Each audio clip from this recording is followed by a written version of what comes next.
Kakati atera nkujjukiza weebale nnyo okwekumira ku CBS FM era osobola okutuwuliriza n'okulaba programu zaffe z'oba osubiddwa n'ebirala bingi ku YouTube otusangayo. Katugende mu business step. Banguka mu nteekateeka, mu nkola, mu ntetenkanya n'enzirukanya ya bizinensi ng'owuliriza business tip wano mu Bwakedde Mpulira. Aliko 88 Kyobosa tukyali mu katabo kaffe Naawe Osobola akawandiikibwa Simon Ssenkaayi.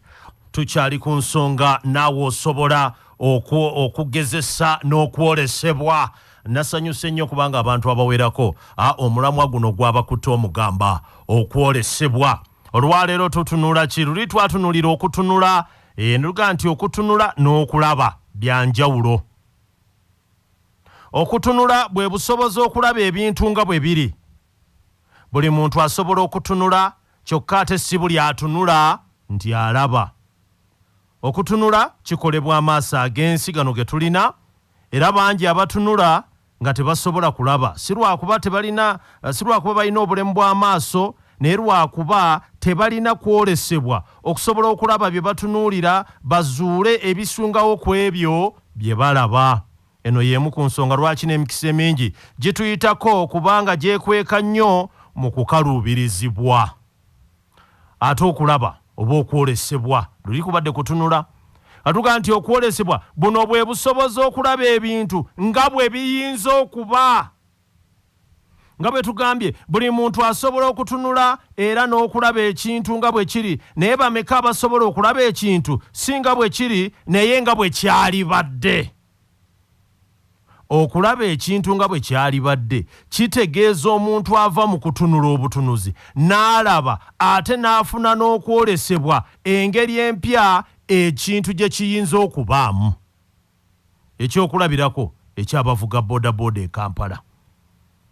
Omulimu gwa bodaboda mulimu mulungi nnyo kubanga begubeezaawo bangi ddala, ate era n'abakozi eby'amaanyi mu mulimu ogwo gwa bodaboda nabo bangi ddala. Buli muvuzi wa boda akeera n'ajja e Kampala n'akola, n'asomba abantu, n'asomba ebifuluusi. Olunaku nga luzibye addayo eka, ate n'alinda olw'enkya olwo nalwo alutambuze mu ngeri emu ewe endala. Naye ebiseera ebijja okusinziira ku bubonero n'okwolesebwa, abantu bano aba bodaboda bajja kuyimirizibwa mu kibuga Kampala nga tebakyakoleramu.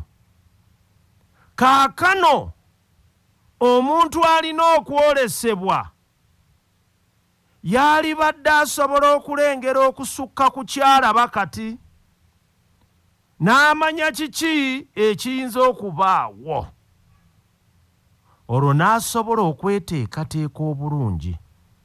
Kino kye tuyita okwolesebwa. Kwegamba nekitatugwako ng'ebya COVID bwe byatuyiikiriza wano. Mayi COVID yatugwako ekiyiifuyiifu, teri yamulengera ng'ajja, n'alyoka ataagula buli kimu n'atusiba emyaka egisoba mu 2. Naye kaakati okwolesebwa kuno bwe tutunulamu mu biseera ebijja okusinziira ku bubonero, aba boda mu kibuga buli nkeera babagamba kino nakiri. Kaakati gwe munnanga avuga ali ku bwa boda oyina kwolesebwa kikaaki okusobola okulaba nti we bagambira nti boda zive mu kibuga ate ekiddako okirina. Kaakano omuntu alina okwolesebwa yalibadde atasobola okulengera okusukka ku kyalaba kati n'amanya kiki ekiyinza okubaawo, olwo n'asobola okweteekateeka obulungi. Kino kye bayita okwolesebwa. Tugende mu maaso okugeza kw'okwolesebwa. Oluvannyuma lw'okufuna okwolesebwa, ensi etandika okukugezesa okusobola okukakasa oba ddala oyina okukkiriza mu ekyo ky'okola. Okwolesebwa okufunye, kaakati ensi etandika okukugezesa okukakasiza ddala oba okkiririza mu ekyo ky'okola. Waliwo by'oteekwa okumanya ku kwolesebwa osobole okukuteeka mu nkola, kubanga bangi abakoowa olw'okulemererwa okuvuunula oba okusoma obubonero kye butegeeza oli eyo afunye okwolesebwa. okwolesebwa kuva eri Katonda eyamanya olugendo lwo nga tonnaba kubaawo.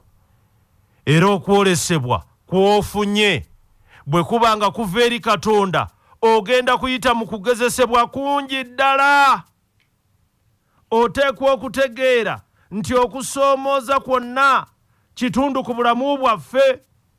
Omuntu yekka atasoomoozebwa omuntu yekka atasoomoozebwa ku nsi kuno y'oyo afudde.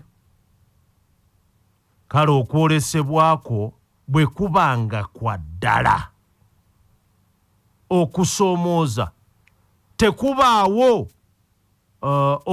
Kale okwolesebwako bwe kuba kwa ddala okusoomooza tekubaawo kukuziyiza kutuuka ku kiki ky'oyagala, wabula okukukakasa nti ekyo kyennyini ky'olimu ky'oba okkiririzaamu. Tweyongerayo maaso. Ekimu ku bintu ebisinga obukulu omuntu okusoomooza kwafuna mu bulamu kusinziira ku bugazi n'amaanyi g'okwolesebwa kw'alina. Okawuliraako? Omuntu okusoomooza kwafuna mu bulamu kusinziira ku bugazi n'amaanyi g'okwolesebwa kw'alina. Omuntu alina okwolesebwa okunene ateekwa okulindirira okusoomooza okunene nga kuzito, nga kukutwala. Naawe n'ogenda n'oga nti ayya, Allah kino bwe nkiyitamu ojja kuba okinkoledde. Omuntu alina okwolesebwa okunene ateekwa okulindirira okusoomooza okunene. Teri kkubo lya kumpi, no way, no shortcut. Omuntu alina okwolesebwa okw'okukulembera ekyalo tasobola kusoomoozebwa kye kimu n'omuntu alina okwolesebwa okw'okufuga eggwanga eddamba. Obusukkulumu bw'okwolesebwa kwo mu nsi bwe bugulumuvu bw'ensozi z'olina okuwalampa. Okawuliddaako? Obusukkulumu bw'okwolesebwa kwo mu nsi bwe bugulumuvu bw'ensozi z'olina okuwalampa. Bw'olaba okugezesebwa kukujja ku kwolesebwakwo, kabonero akalaga nti tekwali kutuufu era si kwa Katonda. Ebiseera ebimu okwolesebwakwo kusobola okukukyayisa ababo, kusobola okukosa obulamu bwo, oba okusobola n'okukuteeka mu nkomyo okumala ekiseera ekiwanvu, kyokka yonna gy'oba oteekeddwa osigala ogoberera era osigala okkiririza mu kwolesebwako, era ne bwe liba kkomera oteekwa okuliyingira nakwo okukutuusa lw'olifuluma nakwo. Owuliddaawo nti ne bwe liba kkomera okwolesebwako oyina okuyingira nakwo, era paka ekkomera bw'onoolifuluma ng'ofuluma n'okwolesebwakwo. Twengere mu maaso. Omu ku bakulembeze abaakyusa eggwanga lya South Africa era ne bakola eky'amaanyi ennyo ye musajja Nelson Mandela Madiba. Omwami ono ng'amaliriza okusoma amateeka mu ggwanga lya Bungereza yakomawo mu ggwanga lye okutandika okulwanyisa obusosoze mu langi obwali bukuumidde abaddugavu mu bwavu obutagambika. Mu kitabo kye Long Walk to Freedom yamanya era n'akkiriza nti ekkubo lye yali akutte mwalimu okusibwa, mwalimu okukubwa n'okufa.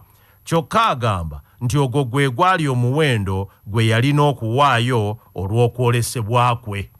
Ng'ali mu kkooti awozesebwa yayogera ebigambo ebijjukirwa ennyo era ne bigumya buli mulwanirizi mu ddembe, n'agamba nti bwe kiba ng'okulwanirira obwenkanya yali ndowooza mbi, ye yali mwetegefu okugifiirako. Wano yasalirwa ekibonerezo ky'amayisa olw'okuseketerera gavumenti yali mu buyinza. Newankubadde essuubi lyalabika ng'eriweddewo, Mandela yanyweza okwolesebwa kwe okwa South Africa ey'eddembe eri buli munnansi okutuusa bwe yafuluma ekkomera mu butongole oluvannyuma lw'emyaka 27 gye yamalayo. Newankubadde yali akuze mu myaka, naye okwolesebwa kwe yayingira nakwo mu kkomera, yafuluma nakwo era okukkakkana ng'afuuse omukulembeze w'eggwanga eryo omulonde eyateekawo eggwanga eppya eri buli muntu. naawe kati weebuuzeemu. Singa yakkiriza okuweebwa akafo mu gavumenti ey'ekiseera ekyo okuva eri baali bamunyigiriza, kyandibadde kitya? Singa yakoowa n'asaba ekisonyiwo okuva eri bakyeruppe, kyandibadde kitya? Singa yayiwawo okwolesebwa kwe n'abantu abaali bamukkiririzaamu, olwo kiki ekyandibadde kiddako? Nsuubira nti eggwanga eryo lyali tutte ekiseera okukyuka okusingira ddala, yalifiiridde mu buswavu obutagambika.